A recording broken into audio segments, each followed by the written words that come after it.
আপনারা দেখতে পাচ্ছেন প্রথমে যে ঘোড়াটি অবস্থান করেছেন সেটা কিন্তু ওই ভারত ইন্ডিয়া থেকে আমদানি করে নিয়ে আসা হয়েছে।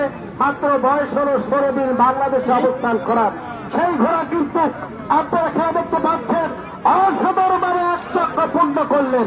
ওই ভারত থেকে উৎপাদিত মাত্র বাংলাদেশে অবস্থান করছেন 16 দিন, সেখানে কিন্তু আজকের এই ঘোড়া প্রথম অবস্থানে রয়েছে। তৃতীয় দিনের ঘোড়া প্রথম অবস্থানে অধিকার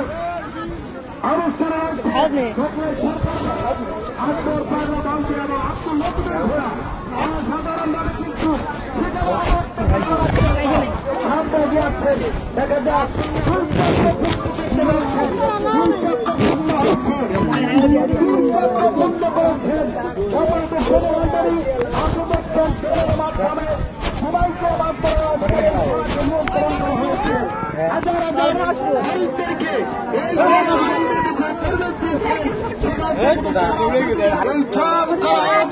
দেখতে পারবে 3 চক্র পূর্ণ করার জন্য সামনে গিয়েছেন।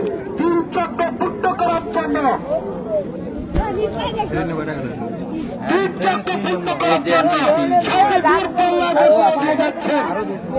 অসাধারণ দেখতে পাচ্ছি সেই সত্যমর সোনামণি কিন্তু হাত ছাড়ি দিয়ে তার কারিশমা প্রদর্শন করছেন।